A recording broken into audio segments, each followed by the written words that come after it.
One, two, 1, 2, 3, 4.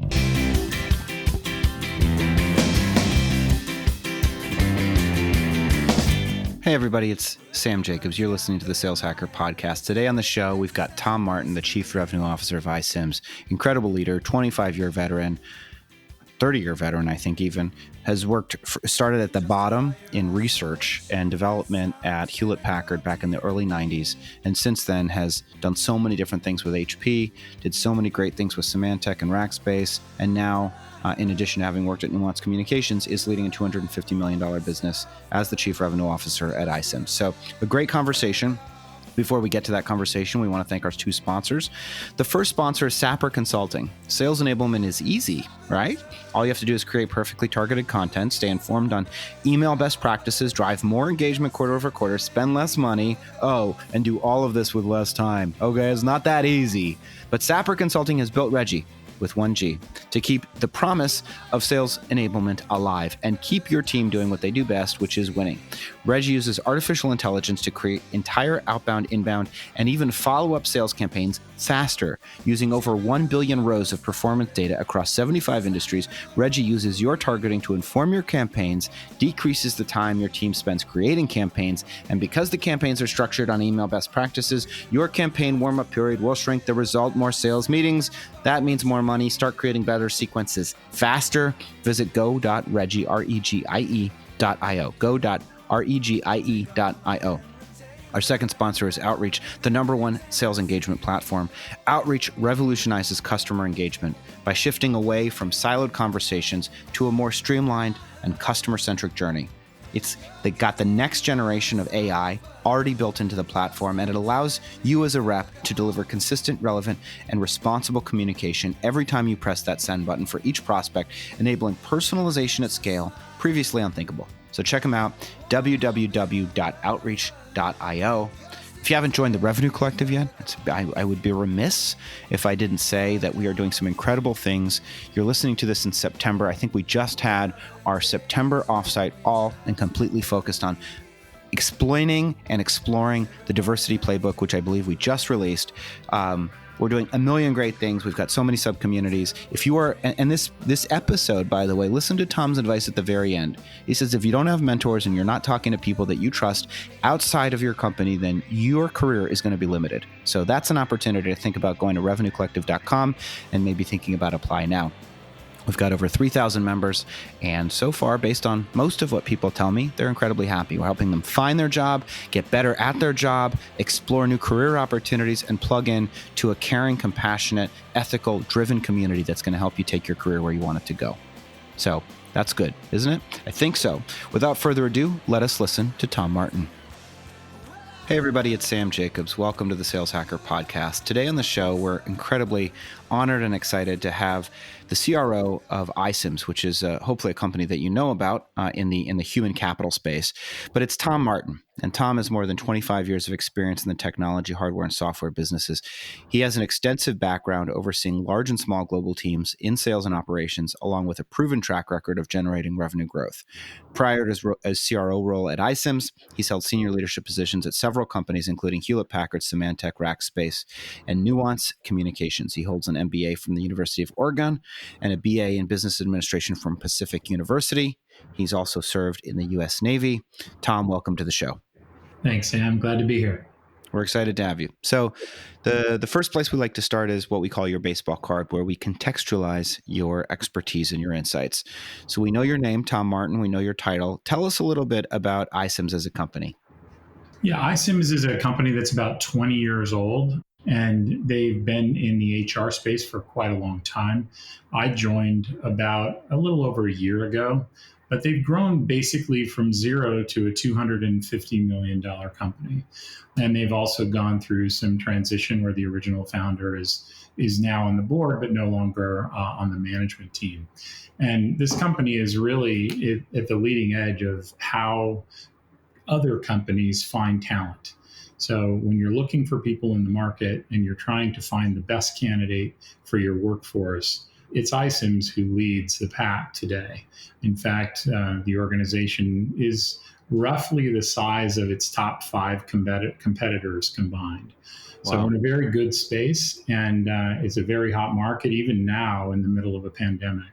But it's a great company to be at that really does help other companies right now do something that's critically important, and that's hiring their talent and getting good people on board.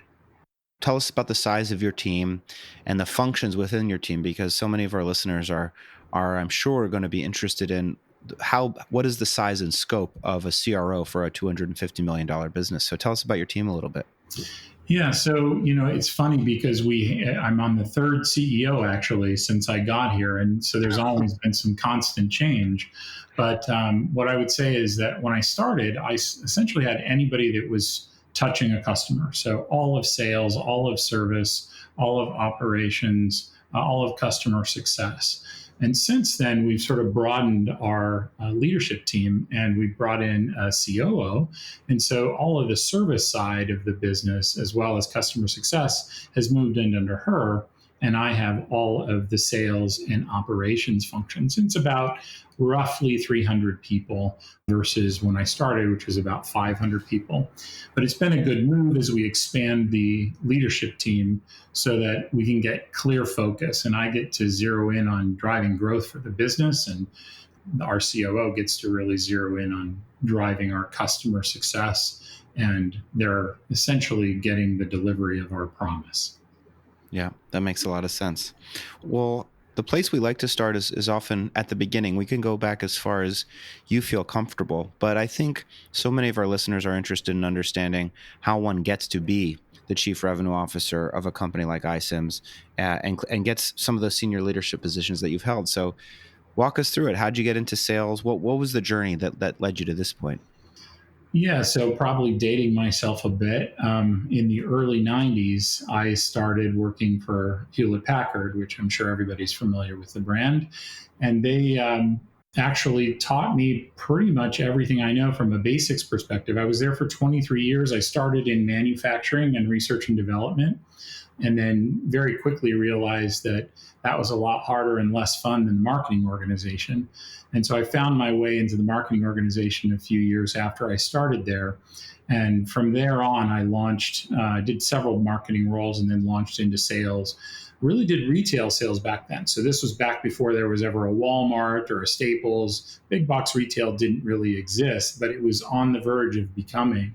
And so helped build that business and was reasonably successful in the sales roles. I called on, every one of the retailers you can think of at some point or another I spoke to.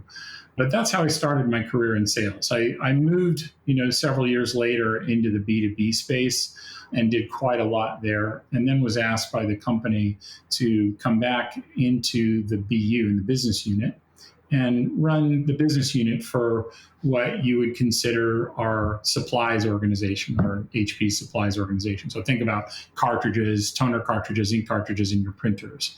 That's what I did. It was a roughly $13 billion business, and I learned a lot about how to run a business and build a business, but it really wasn't for me. It was a great experience for me for the couple of years that I did that, but I wanted to get back into the field and really run a region. And so I moved to Europe and spent some time, the last 5 years actually, at HP in Europe, managing all of Europe, Middle East, and Africa, and all of their consumer and B2B business for the consumer product lines. Had a great time there, but at some point after 23 years, I decided the next move for me was really not at HP. And so I moved back to the US. I was living in Geneva, Switzerland at the time, moved back to the US and went to work for a company called Symantec. Symantec, as you know, is in the security industry. Learned a lot there, but I jumped really from sales into an operational function and ran global operations for them. And this was all about how do you get 40 different companies that had been acquired under the Symantec umbrella and get them into one architecture so that you could ultimately get the synergies out of those acquisitions. And what ended up happening was we built the data business and the security business and consolidated all the different 40 companies into those two pieces, and then spun off what you may recall as Veritas in a successful spinoff from Symantec so they could go forward with security. And after that, I met a CEO at Rackspace down in San Antonio who was interested in doing some very different things around operations as well. And given the space that Rackspace was in, wanted to take the company from being a public company to a private company. So operationally, we put together the plan and ultimately took the company private with Apollo Partners. And then I left there and did something similar over at Nuance Communications with a small division that really wasn't a core piece of their voice technology. And then did that. We ultimately spun that off to Kofax, I don't know, a couple of years ago now. And then I was looking for the next thing and ran into iCIMS. And, for me, I wanted to get back into a high growth business. The last better part of the decade was all operational and really digging in and doing the hard work around what cost cutting should be done, what synergy should be gotten, et cetera. But that's not really fun. You learn a lot, but it's not nearly as fun as being in sales. So going back into a business with high growth, where there was really a focus on growth and not OpEx control, was something I was looking for. And then secondly, I was really looking for a great leadership team. And I ran into that. I think the team that is at iCIMS today is, world-class, and we have a good time together. And that matters, especially on an executive team. So that's sort of the Reader's Digest version. Sorry if I was too long there, Sam. You weren't too long at all. It's a fascinating and incredibly impressive career, and I guess I'm surprised that the supplies business, which is the toner cartridges and the accessories, I thought that was mainly the profit driver of HP, and you were running that business, if I'm not mistaken. Why I'm surprised it wasn't fun for you or stimulating. Well, it was absolutely fun, and I learned a lot, but it wasn't sales or customer facing. And, I sort of get the charge off of talking with people that aren't in my company every day. I love doing the deal. I love engaging the customer and really understanding the needs that they have and how we can help find a solution. Running the business unit isn't really about that. It's more about how are you going to make sure the manufacturing supply chain is in place? How are you going to make sure that future product marketing turns into current product marketing, and that all gets delivered to the market via prototype and ultimately manufacturing release. It's the whole product side of things when you're in the BU. And I love the customer side. So not that I didn't learn a lot, not that I didn't gain a lot, and not that I didn't like some aspects of it. I just think for me, being in a customer facing role was really where it's at. Yeah. You've had so many different experiences, and it struck me as you were commenting that, your first kind of revenue role was in marketing, and then a lot of sales experience, a lot of operational experience. You've really seen the entire sweep of revenue generating functions within a big organization. And you've also been doing it for long enough that you've seen some changes. What do you think the things are, like what's changed the most from when you started at HP a number of years ago to now running a $250 million iCIMS business? What do you think are the key things that have changed? And I'm sure there's certain things that have stayed the same. Well, I'd say the one thing is, when I started to work for HP right out of college, I thought I'd work there forever and retire. And a lot of people thought that back then.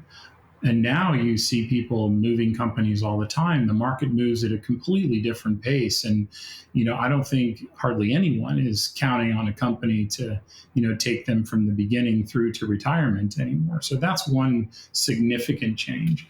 The other thing I would say is that technology has changed dramatically over the last 20 years. And the speed at which we're moving forward, especially in the software space, is just unbelievable. And, if you're not on it, you're falling behind. And it is a very different pace than what it was back in the early 90s. How do you stay, to your point, on it? How do you make sure that you are up to speed as you move from senior leadership role to senior leadership role on the best ways to make the best use of technology to help your company go to market? Well, I think, some of the biggest things that you can do is really stay focused on what you're trying to accomplish. It's pretty easy to, get buried in the minutia. What's been successful for me is, you have to always have a mindset that you're going to move fast, faster than anyone else, which also means that you're going to take risk, calculated risk, but risk nonetheless. And then you're going to get the right people first. Before you go take those risks and move fast, make sure you have the right people in seat. And then make sure that what you're focusing on with those people are things that are going to move the needle. I talk to people all the time, that I've, built relationships with over time, and you hear them buried in the minutia. And, if you step back from the conversation, you have to ask yourself, is that really going to move the needle for them? And it's real easy. I see it all the time, including in myself, where you fall into the trap where you're going down a road or a rat hole and getting wrapped around the axle on something that honestly, whatever is decided isn't really going to be a needle mover. So moving fast, getting the right people, and staying focused on the needle movers is really what I've learned. Is it that same misplaced emphasis and focus because you've been the senior executive, but you've also had so many peers, and some of them I'm sure have been successful and some of them less so. When you think about the big mistakes people make, particularly when maybe it's their first big role, because again, we've got folks listening that are sort of on their career trajectory, is that misplaced emphasis, is that the biggest mistake you see early executives make as they take on a broader portfolio than maybe they've managed in the past? Yeah, I would say from an executive standpoint, the biggest mistake I've made and the biggest mistake I continue to see all the time from peers and friends alike is taking too long to get the right people, or taking too long to change out the people to the people that you need. You just never do it fast enough. And in this environment, it's critical that you have the right people so that you can move fast. And I think in general, what I see is there's a lot of slower movement on that. And honestly, if you get the right people, they'll make the right calls and you don't have to worry about being in the minutia. But when you find yourself without the right people, you always find yourself with way more things you have to be involved in than you really should be that drive the needle. Do you have a framework for evaluating at this point, like who you think are the right people? I'm sure it's role specific, but do you have some heuristics around qualities of character or aptitude that you think make exceptional colleagues? Well, from a colleague's perspective, it's really, do they have the experience that they need to do the job? I mean, that's a simple one, but more importantly, especially at an executive leadership team, do you have chemistry and do you trust each other? And are you willing to invest the relationship or in the relationship so that you can trust each other? And more often than not, you find that there are a few people on a leadership team that really don't trust each other. And that's just a recipe for disaster. So if you're going to go into an executive leadership team, or you're hiring someone to join your executive leadership team, it's more about, can I get along with this person, and can I build a relationship of trust where we're going to count on each other and have each other's backs? You assume at the ELT level that they're going to be experienced and they've got the pedigree and they've done, sort of the rounds. But at the end of the day, it's having a tight leadership team that makes companies successful. That makes a lot of sense. In your role at iCIMS, as you think about, it's funny because, if you're entrenched or immersed in the startup world and you hear 250 million, that might even be, that might be the arrival, that might be the destination that you're trying to get to. And from your perspective, you joined when iCIMS was already a large company. What are the key elements, when you think about being asked to deliver whatever growth you're being asked to deliver, what for you are the key elements of that plan? Well, I think the first thing is you got to, before you take the job, make sure you know what the objectives are, and make sure you're clear from an outsider looking in without any, sort of insider knowledge, that it makes sense that those objectives can be delivered. I look for, when I'm looking for a role or when I'm looking at any company, especially in the M&A space, is the market they're in one that's got longevity? Are they in a position in that market of one or two? And when they drive forward with their customers, are their customers in a good position? Are they happy? Have they had them a long time? Are they sticking with them? Are they renewing multiple times, etc.? If you have clarity on the market and you have clarity on the customers, the rest is a little bit easier. You also need to understand what new customers you want to go after. So am I trying to go after a customer that we haven't proven our ability to do, or am I trying to go after a different kind of customer? And if it's something I know how to do and something I've done before, then that gives you a little bit more confidence. Not to say that companies don't have to pivot and do things differently. They absolutely do. And you got to grow new muscle every single day. But when you're looking at the things you have to accomplish, does the market support what you're trying to drive from a growth and profitability perspective? Do you have the people that can execute on that market? And do you have the products that are going to deliver against the competition, wherever it is you want to play? As you were thinking about joining iCIMS, is that due diligence that you do before? I mean, I would assume it is, but, are you saying, let me make sure I talk to this many customers. Let me make sure maybe I talk to this many churned customers. Let me get a sense for the market. Is that a level of due diligence that you're making sure that you do before you join a situation like this one? Yeah, I wish that was possible, right? But that's not generally something that a company is going to say, yeah, I just talk to my customers, right? But it's not hard to figure out when you're going to a company what kind of customers they have. And in the iCIMS space, you can actually go to a customer's website and really begin to see who they're using. So you can go to an enterprise customer and know what applicant tracking system they're using. So I could easily figure out who the big customers were.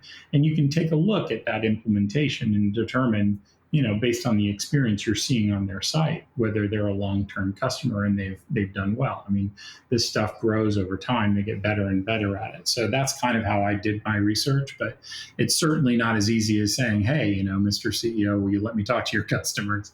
That's a little bit silly. But in the end, you can do quite a bit more research than you might think. I mean, the internet gives us a lot of capability today. And when you mentioned being aligned on the objectives, does that mean, this is something we talk about amongst me and my colleagues in this organization I'm a part of called Revenue Collective, but is part of the objectives that they hand you their financial plan, their revenue plan for the next 6, 12, 18, 24 months? Or is it, this is generally where we want to go, but we expect you to partner with the CFO so that you can feel bought into these specific financial targets? Yeah, and generally for a CRO job, you're going to talk to the CFO in the interview process. So there's a lot of questions you can ask and get direct answers. But at the end of the day, you do need to understand what it is they were expecting. I mean, at iCIMS, for example, they were looking for someone to come in and double their business in a specific period of time. That's very clear. Now the question is, does my research or the research that I did line up to being able to do double?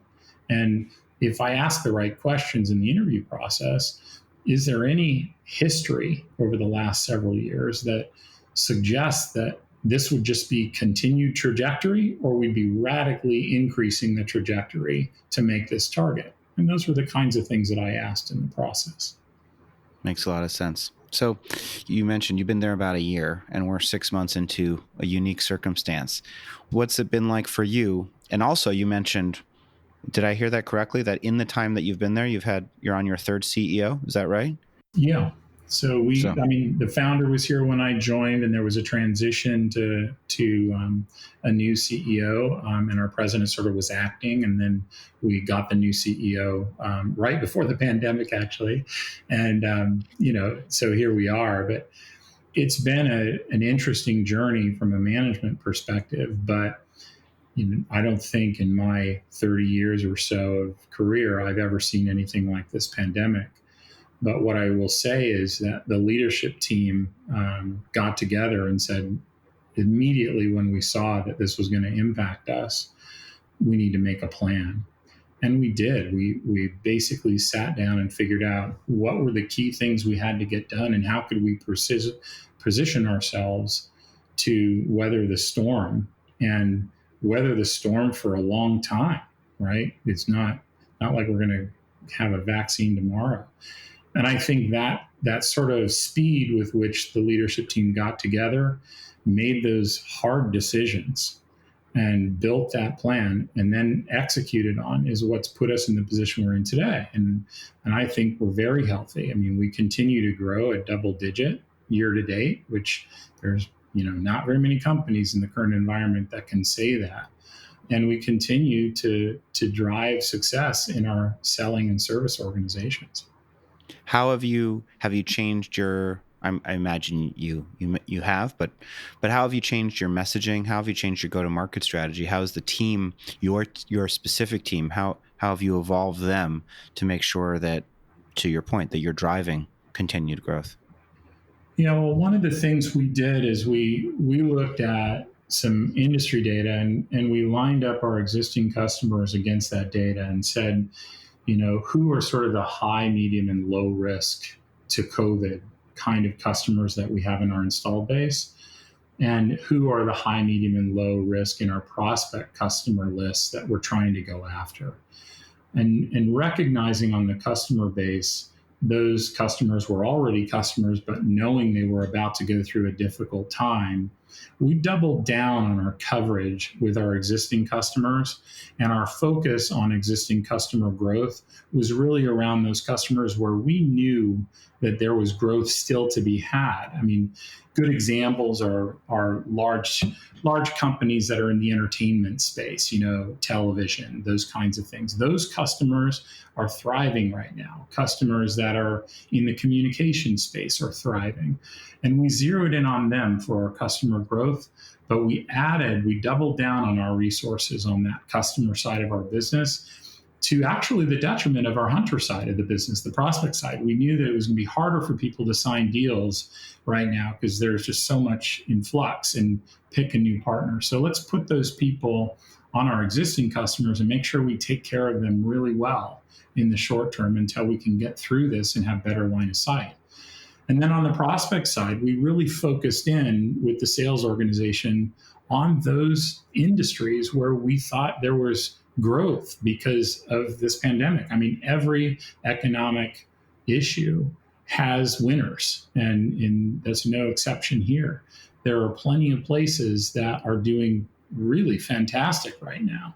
And those are the places we've really focused, and that's how we've aligned our team. So it required us to make a little bit of a change on our coverage model, and that's always disruptive, as you know, in a sales org. It also required us to change people's target accounts, which is always disruptive when you've got a prospect 6 to 8 or 9 month selling cycle. But those are the right things to do, and we had to bite the bullet on it, and I'm glad we did, because I think we're starting to see the fruits of that, and we'll be able to weather this storm for however long it lasts. Have there been internal enhancements, changes, as everybody moves to work from home? Have you changed your communication policy? Are you doing fewer of this type of meeting and more of that type of meeting? And also, how have you, I assume the answer is you just have to be flexible, but how are you helping the team as they navigate? I think this is a particularly sensitive time right at this very moment, because so many parents of young children are thinking about what they're going to do in a couple of weeks when school is supposed to start back up. How have you managed the internal challenges of keeping people engaged and motivated through all of this? Yeah, so a couple of key things. The first thing that we decided as an executive leadership team is that we were not going to put our people at risk at all. In fact, we were one of the first companies to send people home and be out of the office. And it makes zero sense for us to risk employee health. But coming with that is challenge, right? We essentially have a situation where you got a big inside sales organization, you have a big BDR or SDR organization. And I, for one, was very concerned about that. It's like, these are people that are on a floor. You typically have the, sort of camaraderie, you build out energy off of each other. How's that going to work if everybody's at home, working from home? And then add to that the fact that not everyone worked at home. So people didn't have necessarily PCs to take home, didn't have connectivity. I mean, you had all of those challenges that every company did, but we made it a priority that we were going to make it work. And what's interesting is that we saw productivity rates on inside sales and on our BDR, SDR organization improve, to the extent that, over several weeks, we started to worry that, my gosh, people are putting in ridiculous amounts of hours. So we started thinking about, how do we alleviate that? How do we create downtime for the organization? We were continuing to communicate. We might have even over communicated if you talk to some people in the organization. But we speak to our team every week. It's just a priority because we're not in the office.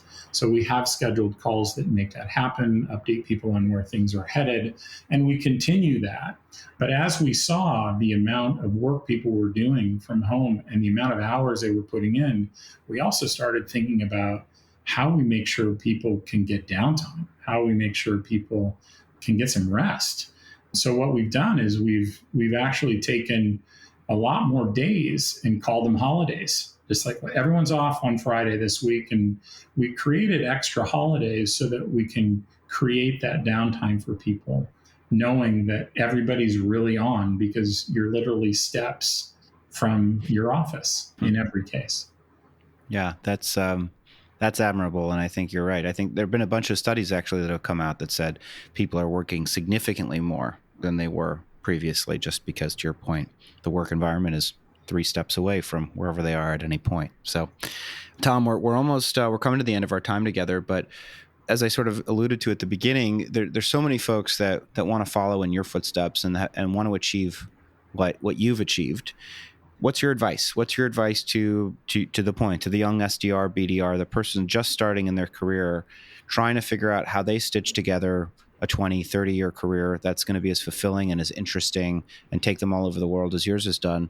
What's your biggest piece of, or your 2 biggest pieces of advice to those folks out there as they embark on the journey that you've already taken? Yeah, I mean, I have to admit that as much as I believe I've worked super hard in my career, there's also some luck to it, right?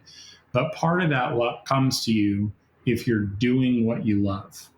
So if you're trying to get to a certain place in your career and you don't really like what you're doing, then you might think about that and maybe a different choice of career. Because I think it starts with loving what you do. If you love getting out in front of customers and you want to be in a sales career, great. If you're really uncomfortable talking to, strangers, if you're uncomfortable getting into an engagement or have a back and forth negotiation, sales probably isn't for you, as an example. But you got to love what you do. If you do love it, you'll go far no matter what it is. And the other piece I would say is to be your authentic self.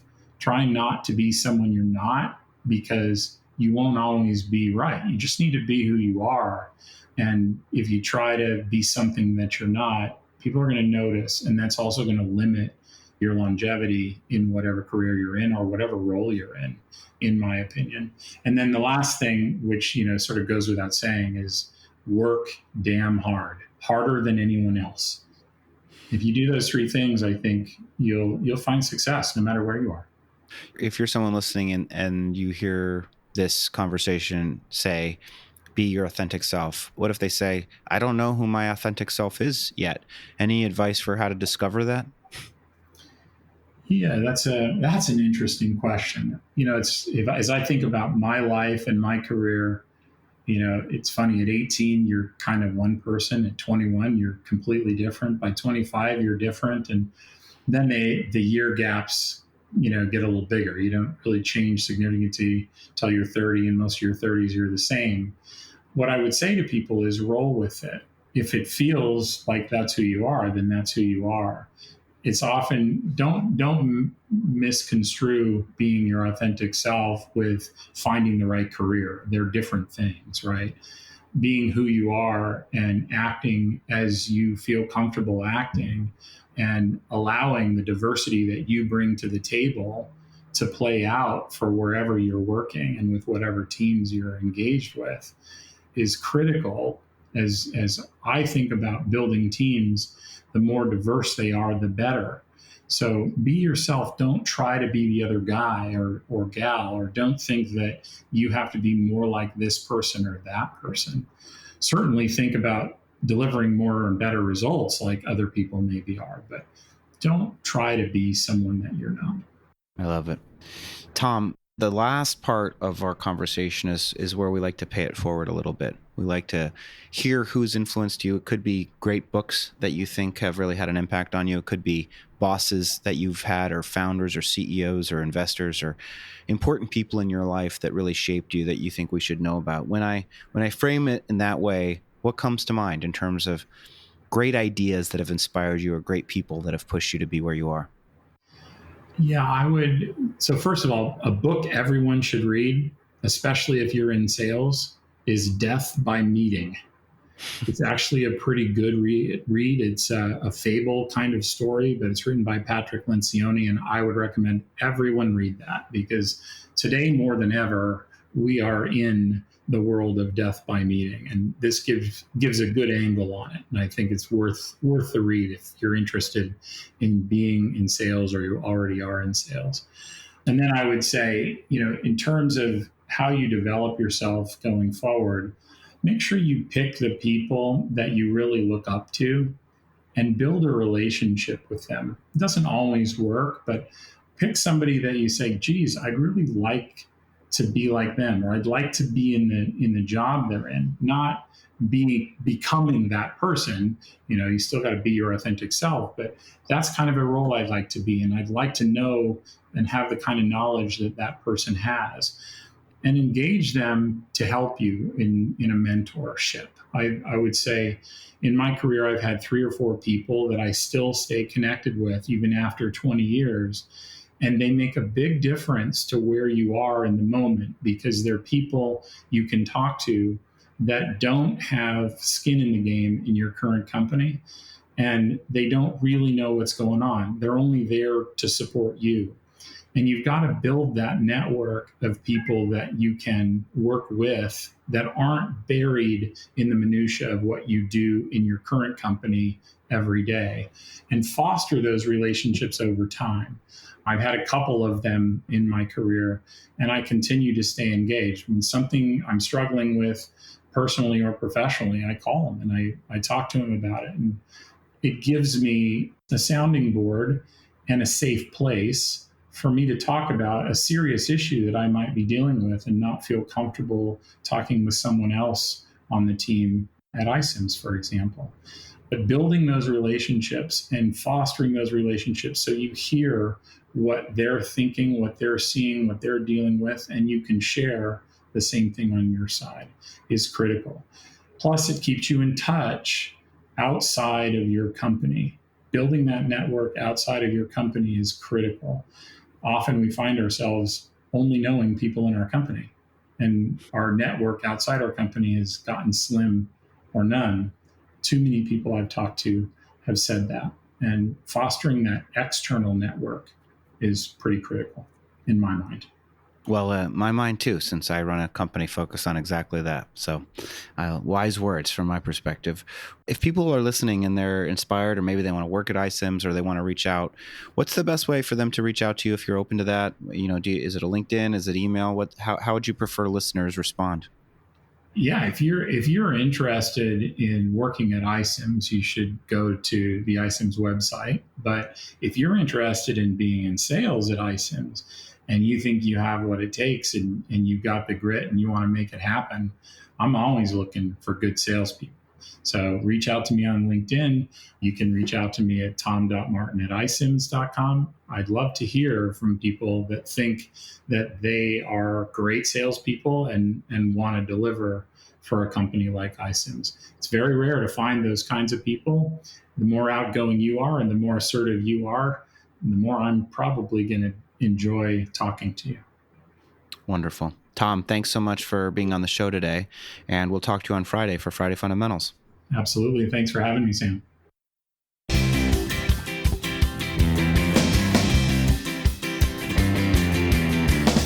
Hi, everybody. Sam's Corner, Sam Jacobs. We're talking to a pro there with Tom Martin. That's a man that's done some big things, running massive regions for Hewlett Packard, helping that company grow over a 23-year career, helping Symantec grow, moving all around the world, and now being CRO of iCIMS, one of the best applicant tracking systems and the leading applicant tracking system out there with over 250 million of ARR. So that man knows what he's talking about.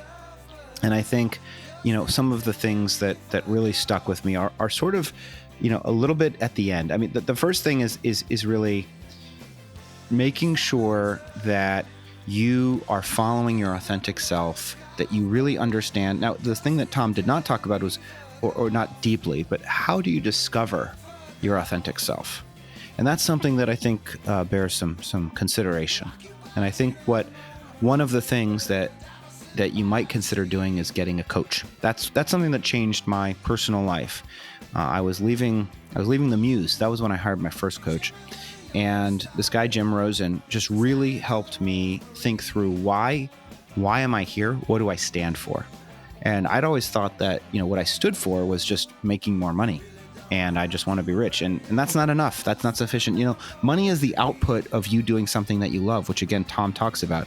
You've got to find your passion, and you've got to think in multifaceted ways about your passion. We don't just mean your passion is writing poetry or being in a band or making funny videos.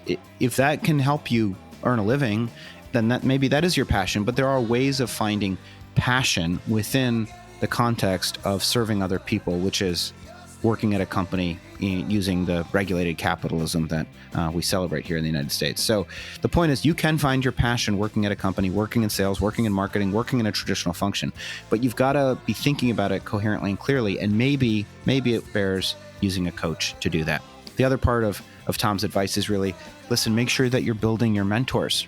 Make sure that you're nurturing those relationships over time and making sure that you are talking to people outside the company that can be a trusted space for you to go to get authentic, non-conflicted advice. And of course, as you heard, I started a whole company based on that idea, Revenue Collective. And the whole point of Revenue Collective is everybody needs a place to go that's not necessarily their family or their spouse, because those people, while loving and compassionate, may not have full context on all of the professional decisions that we have to make every day.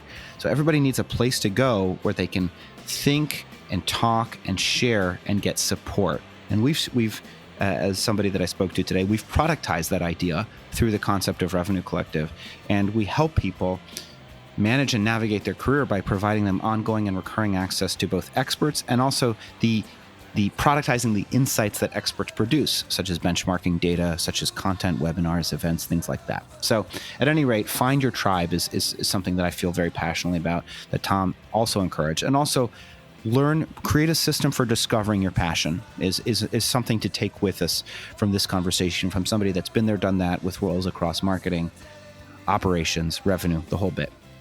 So thanks for listening. Before we go, we want to make sure that if you want to see the show notes, the upcoming guests, and play more episodes from our incredible lineup of sales leaders, visit saleshacker.com, head to the podcast tab. Please give us 5 stars on iTunes if you haven't already, and maybe write a nice review. Big shout out to our sponsors for this episode, Sapr Consulting. Companies use Reggie to fully realize the promise of sales engagement faster. Go to go.reggie.io with 1G. And Outreach, the leading sales engagement platform. With that, we'll see you next time.